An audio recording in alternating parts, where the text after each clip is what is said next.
चलिए इस स्ट्रेटजी में बताने वाला हूँ कि इस स्ट्रेटजी में हम इस स्ट्रेटजी को कब कब नहीं करते हैं और कब। जैसे कि मैंने बताया था कि अगर हम पहले जो पहला पार्ट मैंने बताया है उसमें अगर आप 100 ट्रेड लेते हैं और 100 ट्रेड में से अगर 80 ट्रेड यहाँ पे आपके सफल होते हैं, 20 ट्रेड यहाँ पे आपके एसएल होते हैं, तो इसमें क्या होगा, इस वीडियो को देखने के बाद आपके जो 100 ट्रेड आपने 920 वाली स्ट्रेटजी से अगर आप 100 ट्रेड ले रहे हो तो यहाँ पे आपका विनिंग रेट लगभग लगभग 90 से 95% जाएगा, ये ध्यान रखिएगा।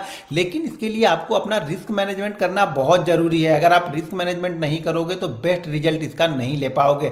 तो यहाँ पे आपका जो रिजल्ट हो जाएगा वो 90 से 95% आप सक्सेस में यहाँ पे तब्दील हो जाएगा आपका रिजल्ट। तो चलिए चीज़ों को समझते हैं। जैसा कि मैंने लास्ट वीडियो में बताया था कि हमें हमारी जो स्ट्रेटजी ये है कि पहले 5 मिनट की कैंडल जहां पे क्लोज करती है उसके हाई या फिर लो, जिस साइड में बैंक निफ्टी जाएगा उस साइड में हम यहाँ पे ट्रेड कर देंगे बैंक निफ्टी। लेकिन उसका पहला रूल ये था कि बैंक निफ्टी अगर 300 पॉइंट से ज़्यादा गैप अप ओपन हो रहा है तो हम इस स्ट्रेटजी को नहीं करेंगे। लेकिन बहुत सारे लोग नहीं मान रहे, वो 300 पॉइंट गैप अप ओपन होने के बाद में भी कर रहे हैं, तो आपको उसका रिजल्ट नहीं मिलने वाला है। पहले ये तो समझ लो कि क्या नहीं करना है। आप लोग तो सिर्फ करना है वो सुन लेते हो, क्या नहीं करना है वो सुनते नहीं हो, पूरी वीडियो देखते नहीं हो। बीच बीच में कई सारे इसके रूल्स बताता हूँ वो आप लोग भूल जाते हो।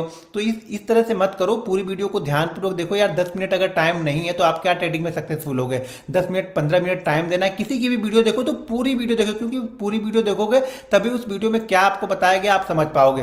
पहला तो ये था कि 300 पॉइंट गैप अप या गैप डाउन पे हम ट्रेड नहीं करते हैं। सेकंड पार्ट अब यहां पे बताने वाला हूं। सेकंड चीज यहां पे ये है कि इस स्ट्रेटजी को किसी ग्लोबल इवेंट, हमारे यहाँ अगर कोई इलेक्शन हुआ है उसका रिजल्ट आने वाला हो या आरबीआई की पॉलिसी हो तब हम इसको ट्रेड नहीं करेंगे, ये ध्यान रखिएगा। जैसे आरबीआई की पॉलिसी हमारी 5 अगस्त को आरबीआई की पॉलिसी आने वाली है, तो 5 अगस्त को ये स्ट्रेटजी को हम अप्लाई नहीं करेंगे, ये आपको ध्यान में रखना है।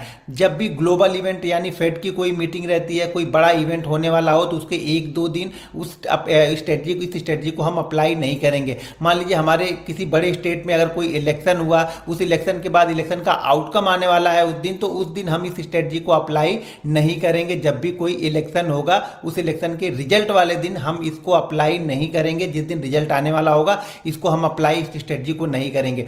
तीसरी और सबसे इंपॉर्टेंट चीज यहां पे है, उसको आपको समझना है कि बैंक निफ्टी अगर किसी 1000 पॉइंट वाले राउंड फिगर के आसपास में जाके ट्रेड कर रहा, पहली कैंडल बन गई है तो वहां पे ट्रेड नहीं करना है। 1000 पॉइंट वाला राउंड फिगर का मतलब ये हो गया कि मान लीजिए बैंक निफ्टी 35,000, 36,000, 37,000, 38,000 के आसपास अगर पहले 5 मिनट की कैंडल बन गई, मान लीजिए पहले 5 मिनट की कैंडल बन गई, यहां पे ओपन होता है, मार्केट ओपन होकर यहां पे ऊपर की साइड में जाता है और पहले 5 मिनट की कैंडल का जो हाई बन जाता है वो बन जाता है यहां पे 36,960। तो अब इस स्ट्रेटजी को यहां पे हम अप्लाई नहीं करेंगे। ध्यान रखिएगा, ये 1000 पॉइंट वाले राउंड फिगर के आसपास में अगर पहुंचती यानी 60 पहुंच गया, 70 पहुंच गया, तब हम इसको अप्लाई नहीं करेंगे। इसको अप्लाई फिर कब करेंगे? जब ये 1000 वाला राउंड फिगर है इसको 33 पॉइंट क्रॉस कर जाए। यानी अगर ये स्ट्रेटजी बन गई, मान लीजिए बन गई 960 पे हमें इसको लेना है, तो अब मैं इसको 960 पे नहीं लूंगा, इसको कहां पे लूंगा?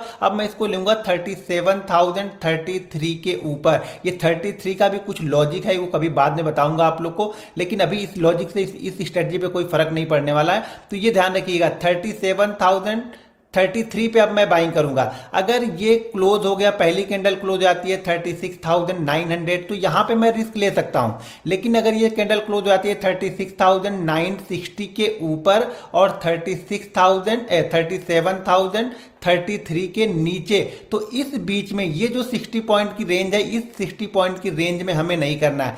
ये कब? जब पहले 5 मिनट की कैंडल यहां पे बन जाए। अब ये पहले 5 मिनट की कैंडल मान लीजिए यहां पे बन चुकी है, लेकिन मार्केट क्या कर रहा है कि 15-20 मिनट तक इस रेंज को निकाल ही नहीं पाया। यानी अगली 3-4 कैंडलें अगर इसी रेंज के अंदर में ही बनी हुई है, तब अगर ये क्रॉस करेगा 60 को तो मैं बाइंग कर लूंगा यहां पे।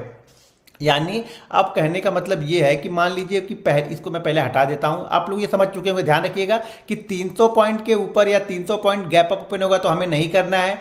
किसी ग्लोबल इवेंट या हमारे आरबीआई की पॉलिसी आने वाली है उस दिन नहीं करेंगे। कोई इलेक्शन का आउटकम आने वाला, जैसे मान लीजिए हमारे यहाँ इलेक्शन होते रहते हैं, हर 2-3 महीने बाद इलेक्शन आते रहते हैं, तो अगर किसी इलेक्शन का आउटकम आना होगा उस दिन भी हम इसको नहीं करेंगे। हमारे कोई फेड की मीटिंग, देखिए फेड की मीटिंग लगभग 1.5 महीने 2 महीने बाद फेड की मीटिंग होती रहती है, तो उसमें भी आपको नहीं करना है। ये ध्यान रखना है। उसके बाद 1000 पॉइंट वाले राउंड फिगर के पास में, जैसे कि मैंने बताया कि 1000 पॉइंट वाले राउंड फिगर के आसपास भी हमें नहीं करना है।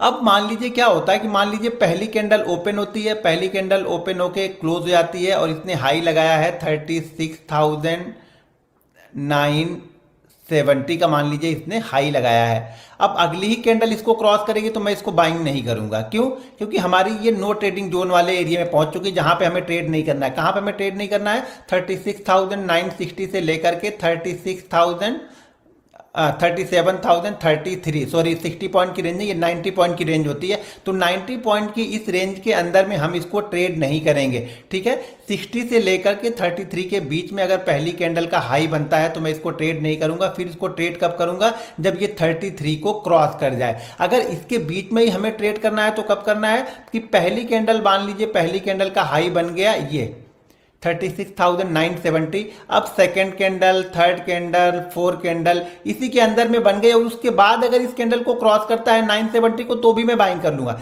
लेकिन सेकेंड कैंडल ही अगर क्रॉस करेगी तो मैं इसको बाइंग नहीं करूंगा। Fourth candle, fifth candle, six candle करेगी तब मैं करूंगा। और एक चीज और ध्यान रखना है कि इस स्ट्रेटजी को आपको 9:15 के बाद से लेकर यानी 9:20 से हम अप्लाई करते हैं और 9:20 से लेकर के 9:45 के बीच में बनती है ना तो ही इसको करना चाहिए। बहुत सारे लोग 10 बजे ब्रेक कर रहा है तो भी कर रहे हैं, भाई तब वो मोमेंटम नहीं मिलेगा आपको। हम इसको मोमेंटम के लिए ट्रेड कर रहे हैं क्योंकि हम ऑप्शन बायर हैं। चीजों को ध्यान रखो, अगर आप इंडेक्स में ट्रेड करना है तो ट्रेड करो, कोई दिक्कत नहीं। लेकिन अगर ऑप्शन बाइंग कर रहे हो, इसके बेस पे आप कोई कॉल बाइंग कर रहे हो, कोई पुट बाइंग कर रहे हो, तो यहां पे आपकी ये स्ट्रेटजी फिर अप्लाई नहीं होगी 9:45 के बाद में। तो ये चीज ध्यान रखिए, कभी भी राउंड फिगर के आसपास में अगर हम ओपन हो रहे हैं, पहली कैंडल हम राउंड फिगर के आसपास पहुंच जा रहे हैं तो यहां पे आपको इस 90 पॉइंट की रेंज में ट्रेड नहीं करना है। फिर नेक्स्ट ट्रेड हम तब करेंगे जब ये 33 को क्रॉस कर जाए। मान लीजिए पहली कैंडल यहां पे क्या बन गई? 970 की बन गई है। सेकंड कैंडल ने क्लोज कर दिया है 33 के ऊपर, तब इसको फिर वापस मैं अप्लाई करूंगा अगर सेकंड कैंडल बनती है तो। नहीं तो अगर 3-4 कैंडल बनने के बाद में अगर 970 वाले रेंज को क्रॉस करता है तो भी मैं इसको ट्रेड कर सकता हूं। तो मेरे ख्याल से ये चीजें आप लोग को समझ में आ गई होंगी। अब इसका बेस्ट पार्ट ये है कि आप अपने जो स्टॉप लॉसेस हो जाते हैं उसको हम कैसे इंप्रूवमेंट कर सकते हैं। इसमें क्या होता है ना, यहाँ पे पहले मैं एक एग्जांपल दिखा दूं, वो 35,000 राउंड फिगर वाला एग्जांपल आप लोग को दिखा दूं जिससे आप लोग को चीजें थोड़ी सी समझ में आ जाएंगी। अब ये राउंड फिगर वाला कल या परसों मैंने देखा था, 1-2 दिन पहले। हाँ ये देखिए, अब यहाँ पे देखिए ये कैंडल कहाँ पे पहुंच गई है, ये पहली 5 मिनट की कैंडल अब स्ट्रेटजी में अप्लाई भी हो गई, बहुत सारे लोगों ने इसको ट्रेड भी कर दिया। तो इसलिए बोलता हूं पहले 80 से 90 ट्रेड आपको छोटी क्वांटिटी में ट्रेड करने हैं, तब आप चीजों को समझ पाओगे। ये सब चीजें बताने में नहीं, आपको भी ऑब्जर्व करनी है। तो यहां पे देखिए जो इसने हाई लगाया है वो लगाया है 37,011 का इसने हाई लगाया, यानी पहली कैंडल ने जो हाई लगाया था वो लगाया था 36,000। यहां पे मैं एक बार क्लिक करके देख लूं, मेरे ख्याल से 90 या कुछ का इसने हाई लगाया था। इसने जो हाई लगाया है ये है, एक मिनट, 36,975 का, यानी इस कैंडल ने जो हाई लगाया था वो लगाया है यहाँ पे 36,975, यानी इसको हमें ट्रेड नहीं करना है। हमें ट्रेड कब नहीं करना है, ये 960 तक भी हम इसको रहेगा तो भी हम ट्रेड नहीं करेंगे। अब हम ट्रेड कब करते जब ये 33 के ऊपर निकलता है। लेकिन सेकंड कैंडल यहाँ पे कहाँ पे निकल रही है, सेकंड कैंडल ने हाई लगाया 36,011 का इसने हाई लगाया है सेकंड कैंडल ने, तो यहाँ पे हम स्ट्रेटजी को अप्लाई नहीं करते। ठीक है, ये समझ में आ गया कि राउंड फिगर यानी 1000 पॉइंट वाले राउंड फिगर के आसपास अगर ये क्लोज हो रहा है पहली कैंडल तो हम इसको ट्रेड नहीं करेंगे। ऐसे ट्रेड करोगे तो ये आपके 10 में से कम 60 ट्रेड में आपके एसएल ही होंगे, ये ध्यान रखिएगा। दूसरी चीज, सबसे बेस्ट पार्ट इस स्ट्रेटजी का ये है, इस स्ट्रेटजी में 95%, 90 से लेकर के 95% विनिंग रेट है। ये मेरा बिल्कुल प्रैक्टिकली चीजें की हुई हैं, जब मैं कंटिन्यू करते रहता हूं। आप लोग को मैंने बताया भी, मैंने पीएनएल भी दिखाया। अभी नेक्स्ट वीडियो में पीएनएल वाली बनाऊंगा, उसमें मैं मार्च और अप्रैल के पीएनएल आप लोग को डालूंगा, उसकी एनालिसिस करूंगा, उसके बारे में बताऊंगा। देखिए ऑप्शन बायर भी बहुत पैसा बना सकता है अगर वो डिसिप्लिन ट्रेडर है। आप लोग के पास ना डिसिप्लिन नहीं है। इंपॉर्टेंट ये है कि आप लोग डिसिप्लिन नहीं बनाते, आप लोग कोई अपने रूल्स बनाओ, उस रूल्स को स्ट्रिक्टली फॉलो करो, आप एक सफल ट्रेडर बनोगे। अगर आपने अपना रूल्स बनाया, उसको फॉलो किया, तो आप एक सफल ट्रेडर बनोगे, ये 100% गारंटी है मेरी।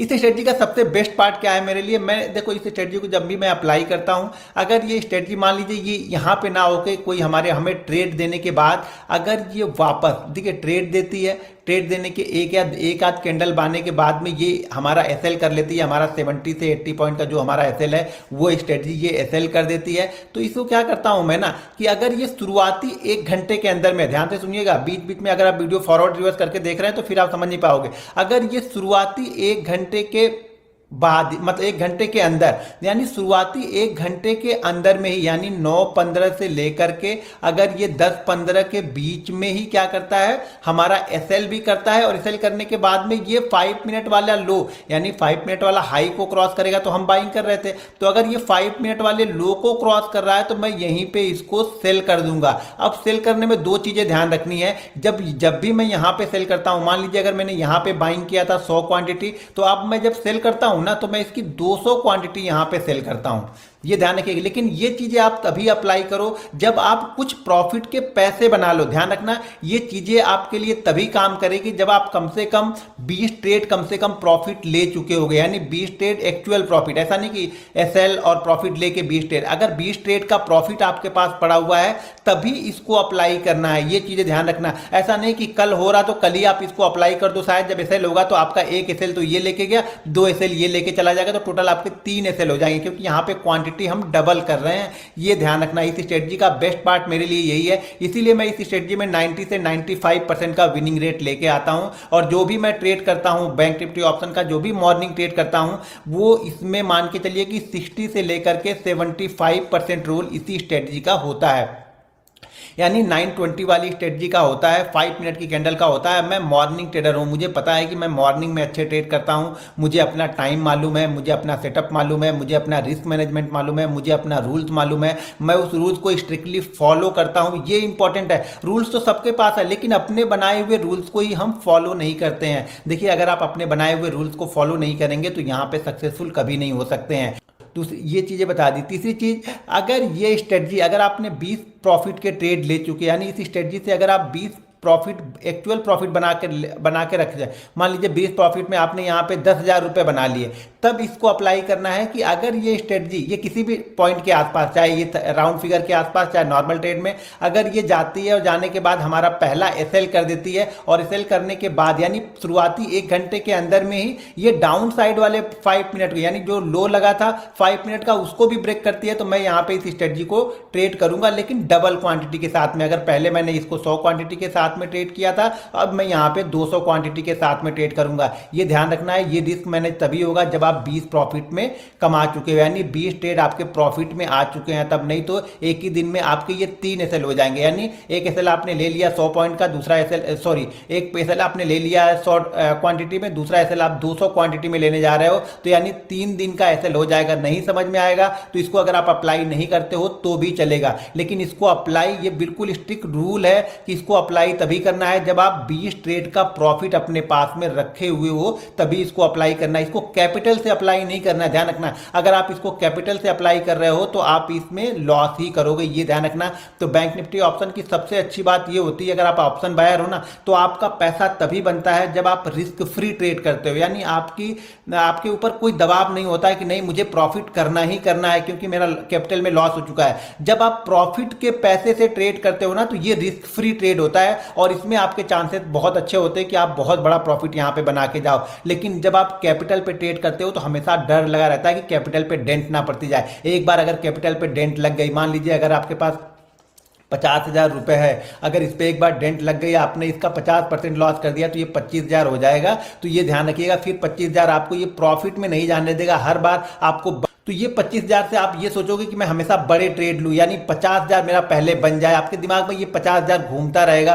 और ये 50,000 आपको कभी प्रॉफिट में जाने ही नहीं देगा। तो इस चीज को, इस बातों को मेरी ध्यान रखना कि ऑप्शन में बड़ा पैसा तभी बनता है जब आप प्रॉफिट के पैसे से ट्रेड करते हो। पहले छोटा छोटा प्रॉफिट इकट्ठा करो, माइंड सेट डेवलप करो, रिस्क मैनेजमेंट डेवलप करो, और उसके बाद फिर जब आप बड़े ट्रेड लोगे तब आपके पास बड़ा पैसा बनेगा। ध्यान रखिएगा, सारा गेम साइकोलॉजी का। मैं बार बार बोलता हूं कि सेटअप आपको एंट्री दिलाएगा, सेटअप आपको क्या करेगा, एंट्री दिलाएगा, लेकिन माइंडसेट आपको यहां से यहां तक भी लेके जा सकता है, या हो सकता है आप इसी कैंडल में, ये ग्रीन कैंडल बनी यहीं पे आप भाग जाओगे। ये चीजें ध्यान रखना, ये आपको कोई नहीं सिखा सकता है कि आपको यहां तक रुकना है या यहीं पे भाग जाना है। ये आपका अपना डिसीजन होगा, आपको खुद लेना पड़ेगा। और ये मार्केट की कंडीशन देखते हैं, मार्केट के बिहेवियर को देख के, ये सब सारी चीजें एक्सपीरियंस से आएंगी। एक्सपीरियंस आपको कोई दे नहीं सकता, मैं बता तो सकता हूं लेकिन एक्सपीरियंस मैं आपको दे नहीं सकता हूं। तो एक्सपीरियंस ये आपके खुद के एक्सपीरियंस से आएगा। जब आप खुद ठोकर खाओगे, चीजों को लिखोगे रोज ना, तब ये सारी चीजें आपको समझ में आएंगी, वरना ये कोई चीजें आप लोग को समझ में आने वाली नहीं है। दोस्तों आप लोगों से एक रिक्वेस्ट है कि इस वीडियो के नीचे मुझे कमेंट करके टॉपिक बताइए कि किस टॉपिक पे मुझे वीडियो बनानी चाहिए।